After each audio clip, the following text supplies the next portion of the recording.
چراغ کی لو، حاجرہ مسرور۔ شام کی بڑھتی ہوئی اداس تاریکی میں سامنے کی ہر چیز آہستہ آہستہ دھندلی پڑتی جا رہی تھی۔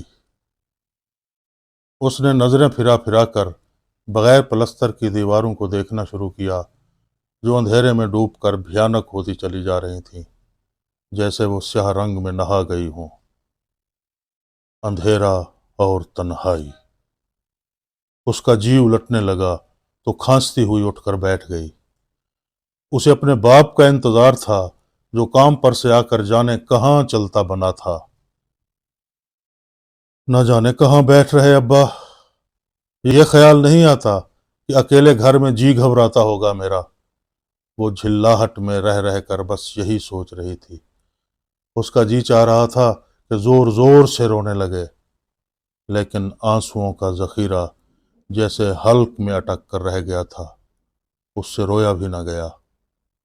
اس نے دوبارہ الجھ کر ادھر ادھر دیکھنا شروع کیا تو ہر طرف بس یوں نظر آنے لگا جیسے نئے سفید کپڑوں میں لپٹے ہوئے ڈھانچے سامنے کی اندھیری کوٹلی سے نکل نکل کر سارے گھر میں گھوم پھر رہے ہوں۔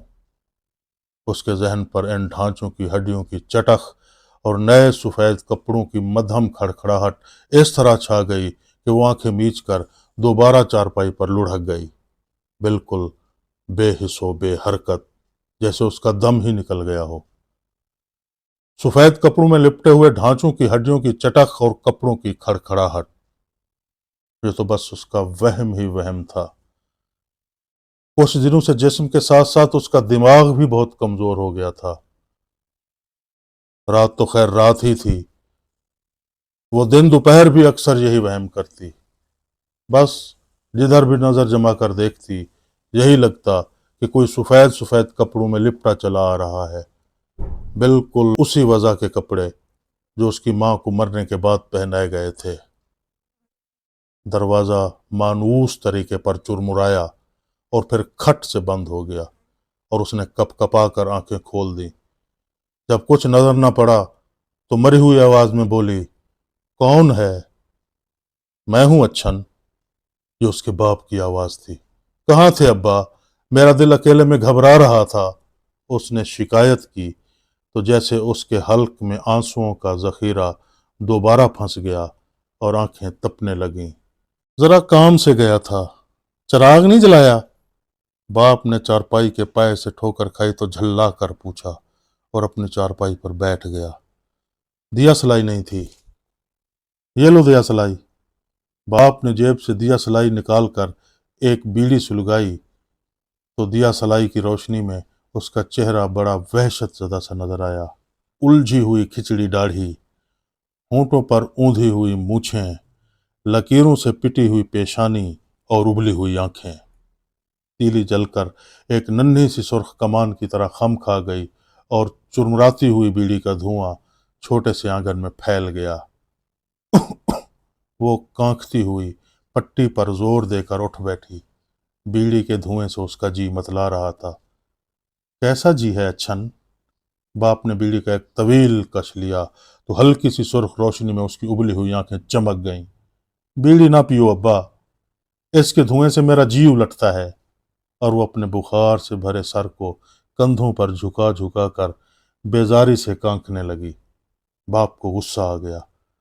کتنی دیر بعد تو اس نے بیڑی سلگائی تھی۔ جب سے بیڑی کا بنڈل 6 پیسے کا ہو گیا تھا، وہ تمام دن اور رات میں صرف 4 بیڑیاں پیتا۔ مارے طلب کے جماہیوں پر جماہیاں آتیں، لیکن اپنا جی مارتا، اور اس وقت بیٹی نے حکم لگا دیا کہ نہ پیو۔ تیرا جی تو ہر بات میں الٹا کرتا ہے، کچھ دماغ چل گیا ہے تیرا، باپ نے تیز آواز میں کہا، اور اچھن بغیر کچھ جواب دیے اٹھی اور دیا سلائی کی ڈبیا لے کر دالان میں رینگ گئی۔ گھر کی سنسان تاریکی میں دیا سلائی کے رگڑنے کی آواز گونجی اور سیاہ تاک میں رکھے ہوئے چراغ پر مدھم سی لو چمکنے لگی۔ وہ سیدھا دالان کے ستون کا سایہ چھوٹے سے آنگن سے گزر کر سامنے کی دیوار تک چڑھ گیا تو اچھن نے دیا سلائی کی ڈبیا مٹھی میں دبا کر اپنا سر تاک کے برابر ٹیک دیا اور پتلیاں پھرا کر چراغ کی ٹمٹماتی ہوئی لو کو دیکھنے لگی۔ बाप ने बीड़ी चारपाई की पट्टी पर रगड़ कर बुझा दी और उसे दोबारा पीने के ख्याल से अपने कान पर जमा कर अच्छन की तरफ देखा तो उसे जैसे धचका सा लगा। अंधेरे में पनाह ढूंढती हुई रोशनी में वो इस तरह खड़ी हुई बड़ी भयानक लग रही थी। हड्डियों पर मंडी हुई स्याह खाल, उलझे उलझाए झूं जैसे बाल, खुले हुए होंठ और फिरी हुई पुतलियां, बस जैसे वो दीवार से टिक कर मर गई हो। अभी दूसरा ही साल तो था कि बाप ने अच्छन की मां को बिल्कुल इसी हालत में बिस्तर पर पड़े देखा था, खुले हुए होंठ और फिरी हुई पुतलियां। ये देखकर वो बजाय रोने धोने के गजू नए कपड़े के फेर में पड़ गया था। चीथड़ों गदड़ों पर पड़ा हुआ गरीब औरत का बेजान जिस्म, उसे दुनिया के कायदे के बामुजिब कफन चाहिए था। गजू नया थान पर से उतारा हुआ कपड़ा, चाहे वो जिंदगी में एक अरसे से छालीटन के एक घेर घार वाले पाजामे को तरसती ही रही हो। मगर इससे क्या होता है, गरीबों को अमीरों की बराबरी करने का बस एक ही मौका मिलता है दुनिया में, और वो मरने के बाद सिर्फ कफन लेने के बारे में। आहा, असल बात तो ये है कि गरीब पैदा ही इसीलिए होते हैं कि मरने के बाद अमीरों की बराबरी कर लें। तो अच्छन की माँ के लिए कफन चाहिए था, और इसके लिए अच्छन का बाप इंतहाई फिक्रमंद था। वो सोच रहा था कि अगर अच्छन की माँ जिंदगी में हर एक के सामने लीरे लीरे कपड़ों में फिरी थी, इसका ये मतलब थोड़ी था कि वो कब्र में भी यूं ही रख दी जाती। इसलिए उसने जान पहचान वालों के दरवाजे खटखटाए, इधर उधर बहुत दौड़ा बेचारा, लेकिन कहीं से भी इतने रुपए का इंतजाम ना हो सका कि कफन खरीदा जा सकता। इंतजाम होता भी कैसे, उसकी जान पहचान वाले ही कौन सा दो वक्त पेट भर खाने वालों में से थे। आखिर वो सब की तरफ से मायूस होकर अपने मालिक के पास गया, जिनकी दुकान पर वो 10 रुपए महीने के एवज सुबह से शाम तक हिसाब किताब लिखा करता था। उसने अपनी उलझी हुई मैली दाढ़ी को आंसुओं से भिगोकर हाथ जोड़ते हुए कहा कि मालिक, मेरे घर में बेकफन की लाश पड़ी है, कुछ कर्ज। और मालिक ने बात काट कर नर्म लहजे में जवाब दिया, मुंशी जी, ये अल्लाह के घर का काम है, कर्ज नहीं लो, ये रुपए अदा करने की फिक्र न करना। ताजर मालिक ने 25 रुपए उसके हाथ पर रख दिए। रोटियों को तरसती, कपड़े को बिलकती और हकीम साहब का नुस्खा पीने को सिसकती हुई अच्छन की माँ एकदम 25 रुपए खर्च करवा के जमीन में जा छुपी। और अब अच्छन, बाप फिक्रमंद आंखों से अच्छन को तक रहा था, जो अब तक बेहिसो हरकत, दीवार से सर टेके चराग की मदम लौ को पुतलियां फिराए तके जा रही थी। माँ के मरने के बाद से उसे भी न जाने क्या होता जा रहा था, बस घुलती ही चली जा रही थी। वही माँ की सी ठसकेदार खांसी और हल्का हल्का बुखार, इधर पड़ी है उधर पड़ी है। बाप गरीब इसकी हालत को समझता तो खूब, मगर वो इलाज क्या खाक करता। ज्यादा से ज्यादा वही खैराती अस्पताल की दवाएं, जिनमें दवा तो बराए नाम थी, हाँ, पानी ही पानी होता। सरकारी अस्पताल में दी जाने वाली दवाएं उल्टा नुकसान ही करती। वो जब अच्छन की माँ के लिए कुछ न कर सका तो अच्छन के लिए कहाँ से डॉक्टर पकड़ लाता। पहले भी 10 रुपए पाता था और अब भी। हाँ, रुपए की कीमत बाजार में पहले से कहीं ज्यादा घट गई थी। जब अच्छन की माँ मरी थी तो बाजार में आटा 4 शेर रुपए का मिल जाता था, और अब 2.5 रुपए शेर भी मुश्किल से मिलता है। हर चीज महंगाई के इंतहा को पहुंच चुकी थी, लेकिन दुकान का पुराना मुंशी उतना ही सस्ता था जितना 20 साल पहले।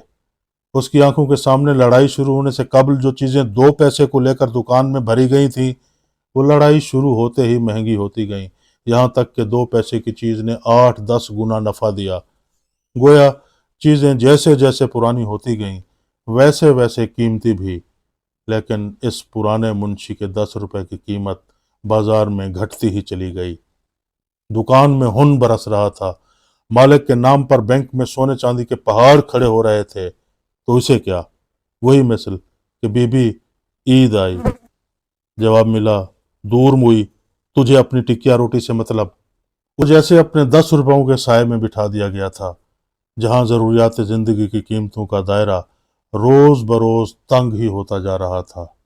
उसने सुना कि मिल मजदूरों ने महंगाई भत्ता लेना शुरू कर दिया, किसानों की बन आई, मामूली दुकानों के मुलाजमों की तनख्वाहों में भी इजाफा हो गया, और यहाँ तक कि बोझ उठाने वालों ने भी अपनी मजदूरी बढ़ा दी। तो उसके दिल में भी उमंग उठी कि मालिक से साफ कह दे कि मेरी तनख्वाह बढ़ाओ। लेकिन शायद मालिक ने उसका ख्याल भांप कर पहले ही से हर वक्त सुनाना शुरू कर दिया कि मुंशी जी, बुढ़ापे से तुम्हारा दिमाग खराब हो गया है, अब घर बैठो नौकरी छोड़कर। यह देखो, तुमने हिसाब में इतनी इतनी रकम अभी तक नहीं जोड़ी। मुझे मुंशियों की कमी नहीं, मैं तो तुम्हारे पुराने होने का ख्याल करता हूँ, समझे। आए दिन ये सुन सुनकर उसका जी सूखता कि कहीं इन 10 रुपयों के भी लाले ना पड़ जाएं, और वो उस दिन को कोसता जब उसके दिल में तनख्वाह बढ़वाने का मनहूस ख्याल आया था। अच्छन सूखती जा रही थी। उसके लिए वो इंतहाई फिक्रमंद था। पास पड़ोस वाले कहते कि मुंशी जी, जब लौंडिया को खिला पहना नहीं सकते, बीमार है तो कौड़ी की दवा नहीं दे सकते, तो उसे अपने घर बार का कर दो, खाए पहनेगी तो आप ही अच्छी हो जाएगी। लेकिन मशवरा देने वाले जैसे ये सोचते ही ना थे कि गरीब की लड़की गरीब ही के घर जाएगी, किसी 10-12 रुपए पाने वाले की औरत क्या पहनेगी और क्या खाएगी। आखिर अच्छन की माँ भी तो शोहर वाली थी, कौन सा सुख उठा लिया गरीब ने। अच्छन को इस कदर अजीब तरीके से खड़े देखकर बाप की तबीयत उलझती ही चली जा रही थी। अचानक उसे ख्याल आया कि कहीं वो उसके बीड़ी पीने के बारे में तो इतनी रंजीदा नहीं हो गई।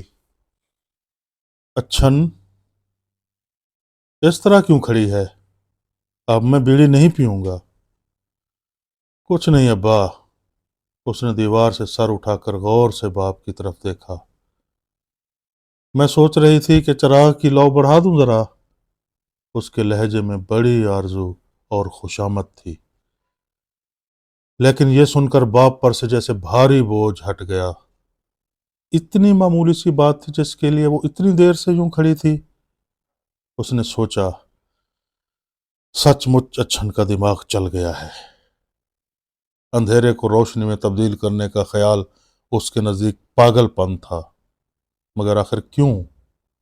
उसने कहा, जानती है कि अखबारों में कहीं 2 पैसे का मट्टी का तेल नसीब होता है, उस पर भी भीड़ भाड़ में पैरों का कीमा बनता है, कपड़े फटते हैं। कब से कह रहा हूं कि तेल पर कंट्रोल है, और तू है कि रोज रोज लौ बढ़ाने की जिद किया करती है। तो क्या फायदा है ऐसे उजाले से? दुकानदार इतना तेल भी ना दिया करे, इससे तो अंधेरा पड़ा रहे, नाम तो ना हो चिराग जलने का। उसकी आंखों में चमकती हुई आरजू के नन्हे नन्हे दिए अचानक बुझ गए। फायदा वायदा कुछ नहीं मालूम मुझे, बस इतना ही तेल मिलेगा कि चिराग जलता रहे। बाप की आवाज तेज हो गई, जैसे इस एहसास ने उसे गुस्सा दिला दिया हो। चाहे रोशनी ना हो। उसके होंठ फड़क उठे। हाँ। बाप का जवाब घर की सुनसान नीम तारीकी को और भी तारीक कर गया। मेरा तो जी उलटता है ऐसे उजाले से। उसने मुर्दा सी आवाज में कहा। लेकिन बाप ने कोई जवाब नहीं दिया, जैसे वो बेटी के बात बात में जी घबराने से नाराज हो गया हो। वो मायूस होकर लड़खड़ाती हुई दालान से निकल आई और अपनी चारपाई पर पांव लटकाकर बैठ गई। उसे अपने अब्बा पर गुस्सा आ रहा था कि आखिर वो इस बराए नाम रोशनी पर कनात क्यों करते हैं। मट्टी का तेल उसे रोजाना क्यों नहीं मिलता, जबकि गली के नुक्कड़ वाले खूबसूरत 2 मंजिला घर में तमाम रात बड़ी बड़ी लालटीनों की रोशनी होती रहती है। लेकिन उसका झुंझलाया हुआ दिमाग ये सोच ही ना सका कि अगर तेल लड़े भिड़ने मिलने भी लगे तो इस मद के लिए 2 पैसे रोज किसके घर से आएंगे, जबकि उसके बाप को सख्त मेहनत की कीमत सिर्फ इतनी ही मिलती है कि वो जिए तो क्या, हाँ, जीने की भोंडी सी नकल उतारता रहे, बिल्कुल इस तरह जैसे स्याह ताक में रखा हुआ चिराग जिसकी मध्यम रोशनी पर चारों तरफ से अंधेरा उमड़ रहा था। अच्छन पेचोताब खाती अपनी चारपाई पर लुढ़क गई। उसका जी घबरा रहा था और हर तरफ से سفید نئے کپڑوں کی کھڑکھڑاہٹ صاف سنائی دے رہی تھی۔ اس کا جی چاہ رہا تھا کہ وہ زور زور سے رو کر اپنے ابا کی قناعت پسندی کا ڈھنڈورا پیٹے، لیکن اس سے رویا بھی نہ گیا۔ آنسوؤں کا ذخیرہ تو جیسے حلق میں ہی پھنس کر رہ گیا تھا۔